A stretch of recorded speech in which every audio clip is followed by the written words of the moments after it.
All right, let's dive in. This deep dive is for all of you amazing listeners out there who are ready to conquer English. You've told us you want to learn effectively right from home, making it a natural part of your day. You got it. And luckily, we've got just the thing to help you do that. This effective English language self-study guide is chock full of practical tips and strategies, perfect for learners going solo. So no more getting lost in a mountain of textbooks, right? Yeah. We're all about making this fun and fitting it into your busy lives. That's the goal. Think of it like this. You're already rocking your daily routine. Why not make English a natural part of it? Love that. And the best part is, you're in control. No strict schedules or pressure. You decide the pace, the content, everything. Exactly. You can totally personalize this learning journey, make it fit you perfectly. And think about all those little pockets of time you have, your commute, maybe waiting in line, even doing dishes, turn those into mini English lessons. Already seeing how this could work. Yeah. Okay, so the guide emphasizes structure. It might seem a bit counterintuitive, but having a plan actually gives you more freedom. Totally. Think about it like training for a marathon. You wouldn't just run whenever you felt like it. Makes sense. You'd have a training schedule, specific workouts, ways to track your progress. Language learning, it's similar. So when it comes to learning English at home, how do we apply this marathon training idea? The guide recommends starting with clear goals. Don't be afraid to dream big, but keep it achievable. What do you want to be able to do? Hold a conversation. Read a novel in English. Watch a movie without subtitles. I love how specific you're getting. So once you've got that goal in mind, what's next? Time to map out the route. That's where scheduling comes in. And this guide stresses consistency over intensity. Even 15 minutes a day of focused practice can make a huge difference over time. That's encouraging. So it's about finding those little pockets of time and turning them into English learning moments, but staying motivated. That's a big one, right? What's the guide's take on that? The guide dives deep into motivation, and it suggests tapping into your intrinsic motivation. What are you passionate about? What are your interests? So instead of forcing myself to study boring textbook material, I could focus on learning English related to things I already love. Absolutely. If you're a movie buff, start watching English films with subtitles. Love to cook. Find recipes in English. You get the idea. The more you connect English to things you enjoy, the more motivated you'll be. Brilliant. All right, we've talked goals, we've talked scheduling, motivation. Let's get into the nitty-gritty. Specific learning techniques. What's this guide recommending for solo learners? Tons of great stuff. And they're all designed to be practical and adaptable to your life. One technique that really stuck out to me is the Leitner system for flashcards. Leitner system. Now that's a new one for me. It's a really clever way to get the most out of your flashcard practice and make sure you spend more time on the words you're struggling with and less on the ones you've mastered. Okay, so instead of just going through my flashcards randomly, I can use this system to make my practice more efficient. And can this be used for grammar rules as well, or just vocabulary? Oh, absolutely. You can use it for any type of information you want to memorize. Vocabulary, grammar rules, historical facts, anything. That's super useful. It's like having a personal tutor guiding your study sessions. And the best part is, you can do it anywhere, anytime. Picture this. You're on your way to work, pull out your flashcards, do a quick Leitner system review, boom. No more excuses about not having time to study. All right, speaking of tackling challenges, let's talk about actually speaking English. I know a lot of learners find speaking out loud intimidating, especially alone. What does the guide suggest? It acknowledges that speaking can be a big hurdle, but it also emphasizes that confidence grows with practice. And one of the best ways to practice is a technique called shadowing. Shadowing, huh? Is that like mimicking a native speaker? That's it. You listen to a recording of someone speaking English, then you try to repeat what they're saying, try to match their pronunciation, their tone, even their rhythm. Sounds like a fun challenge. Hmm. But wouldn't it be a bit awkward doing that alone, Mhm. talking to myself? It might feel strange at first, but the more you do it, the less awkward it becomes. And the guide has some cool tips to make shadowing more engaging. Okay, I'm all ears. What are they? One suggestion is to choose a recording of someone you admire, maybe your favorite actor or musician, or even a podcast host. That's a great idea. Imagine channeling your inner Audrey Hepburn or Idris Elba.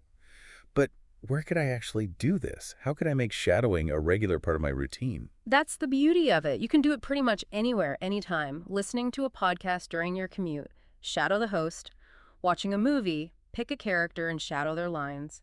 The guide even suggests shadowing while reading a book out loud. Wow, That's incredibly versatile. Whether I'm cooking dinner, going for a walk, or just chilling on the couch, I can turn those moments into speaking practice. Exactly. And the more you do it, the more natural and confident your speaking will become. Remember, consistency is the key. Amazing. This is so encouraging.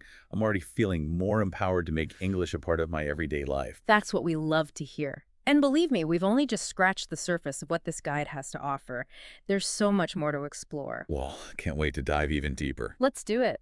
So, speaking of making progress, let's talk about reading. Yeah, perfect timing. I've always been a big reader, so I'm super curious to see how we can use that to, boost my English skills. Oh, absolutely. The guide really stresses that reading isn't just about passively, decoding words, right? It's about actively engaging with the language, absorbing vocabulary and context, Mhm. developing that natural feel for English. Right. That makes sense. But I often struggle with picking the right reading material. Sometimes, I pick books that are just way too difficult and I get frustrated. Mhm. And other times I go for something too easy and I'm like, okay, I'm not really learning anything new here. Yeah, I hear you. The guide, it actually addresses that challenge directly and recommends something called graded readers. The graded readers. Yeah, so these are books specifically written for, people learning English, right? And they have the vocabulary and the grammar structures kind of carefully controlled for different proficiency levels. Got it.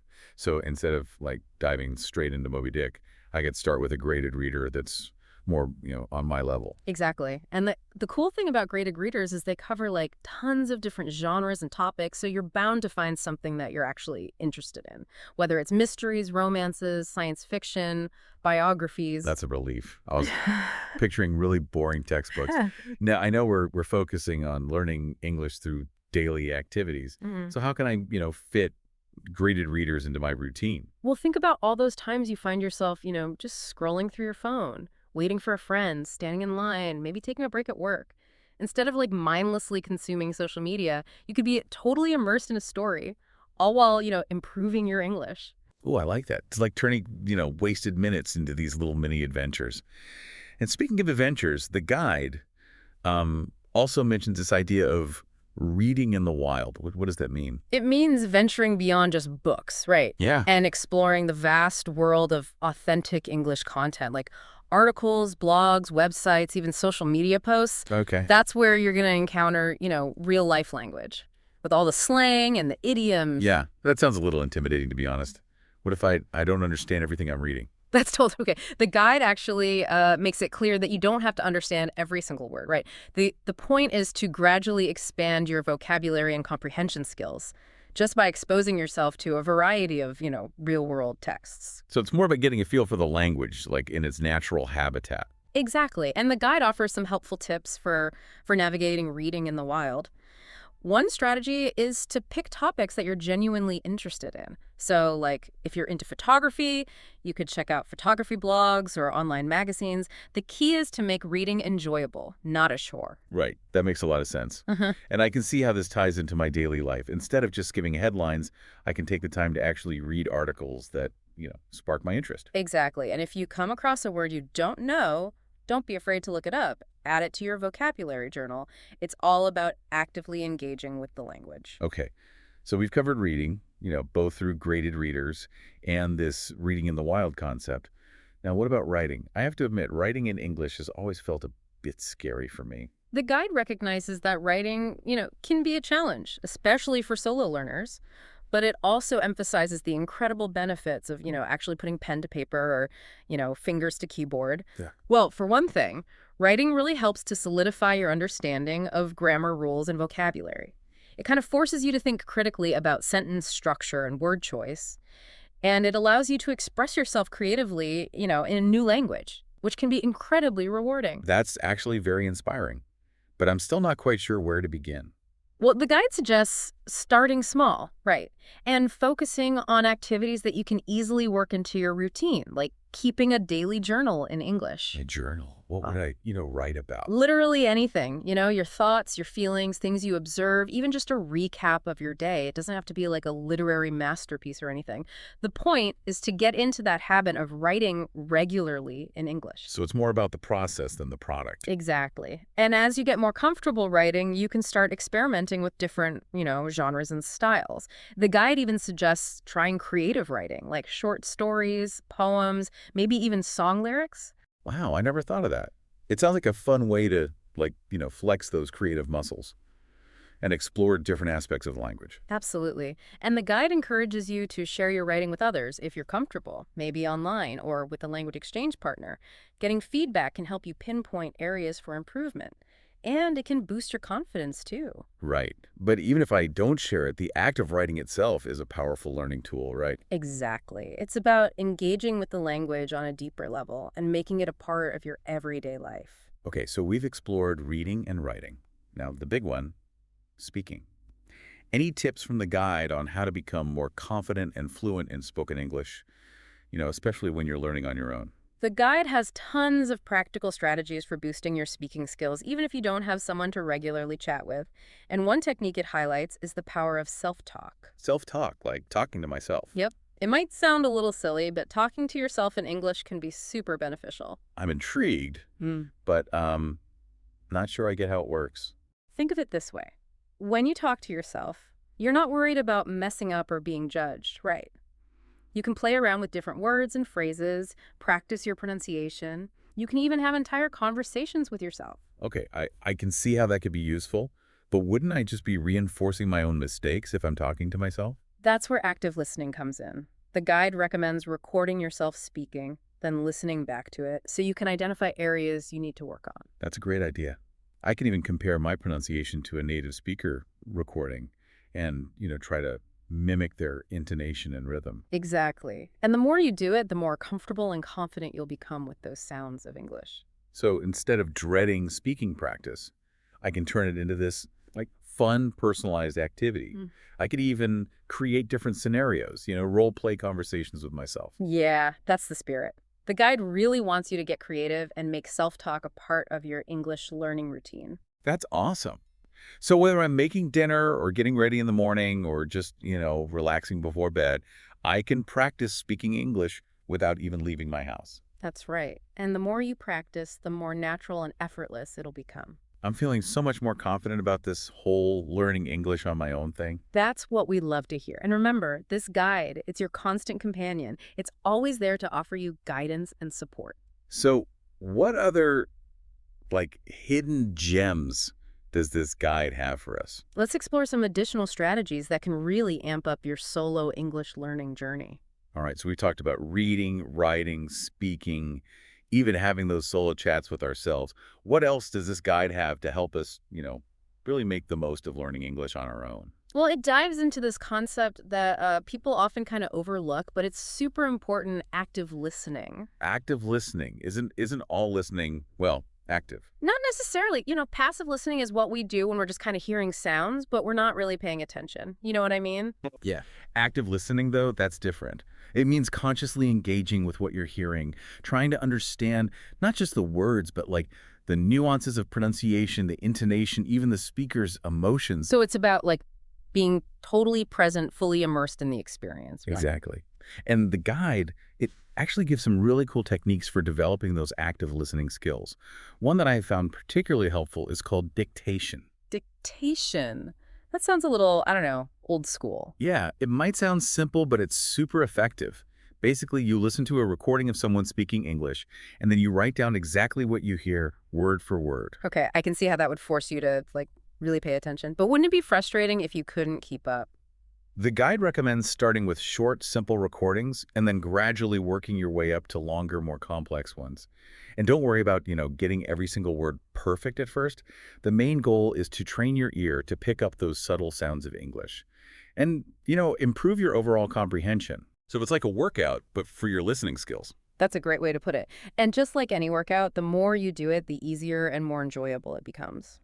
Now, how can I, actually fit dictation into my daily routine? I don't really see myself sitting down and transcribing entire podcasts every day? You don't have to. The guide suggests breaking it down into manageable chunks. You could listen to a short news clip or maybe a segment from a podcast. Try to dictate just a few sentences at a time. Oh, that's much more doable. Mm. And I could totally do that during my commute or even while I'm, doing things around the house. See, easy peasy. It's all about finding those little opportunities and turning them into active listening practice. Gotcha. Okay, so active listening is key. But what about vocabulary? I mean, we all know building a strong vocabulary is crucial, but it can feel so overwhelming. Any tips from the guide on making that more manageable and effective, especially when you're learning solo? Well, the guide, it really emphasizes that vocabulary learning, it's a journey, right? It's not a sprint. Yeah. And it encourages you to be strategic. One technique that it recommends is called vocabulary mapping. Vocabulary mapping. Yeah, it's basically a visual way to organize and connect new words. So instead of just memorizing isolated words from a list, you create a map that shows the relationships between them. Could you give me an example? Sure. Let's say you're learning words related to travel. You could create this vocabulary map, right? Travel right in the center, and then you branch out to different categories like transportation, accommodation, destinations, things like that. And under each category, you list specific words that fit that theme. So under transportation, I might have Yep. airplane, train, bus, taxi. Exactly. And you can even get fancy and use different colors or symbols to organize the words further, like you could use one color for verbs, another for nouns, that kind of thing. Oh, I like that. It's so much more engaging than just staring at a list of words. Right. And I can see how it would help me remember them better because I'm actually making those connections. That's the whole idea. And the guide, it encourages you to really get creative with your vocabulary maps. You could draw pictures, use flashcards, or even create one digitally, using some kind of online tool. Awesome. So I can totally personalize it, make it my own. How would I go about, incorporating vocabulary mapping into my daily routine? Think about all the stuff you read and listen to every day, right? Articles, books, podcasts, even social media. Whenever you come across a new word, take a second to make a mini vocabulary map around that word. You could jot it down in a notebook or use a flashcard app on your phone. That's a great tip. It's like turning everyday encounters into vocabulary building moments. Exactly. And the more you do it, the more natural it will become. It'll just become second nature to actively engage with new words and make those connections. I'm loving this. I feel so much more inspired and confident about continuing my English learning journey. That's awesome. And remember, this guide, it's always there for you. It's full of amazing resources and strategies to support you every step of the way. This deep dive has been so insightful. We've learned so many practical techniques, and I love how we can use our daily activities to our advantage. Exactly. The takeaway here is that anyone can become fluent with the right attitude, a structured approach, and a willingness to embrace the process. Couldn't have said it better myself. Okay. To all our listeners out there who are ready to conquer English, remember, consistency is your superpower. Find those pockets of time in your day and make them count. Don't be afraid to experiment. Find what works for you. And most importantly, enjoy the journey. Learning a new language is an incredible adventure. Embrace the challenges, celebrate your wins, and never stop exploring the amazing world of English. until next time, happy learning, everyone.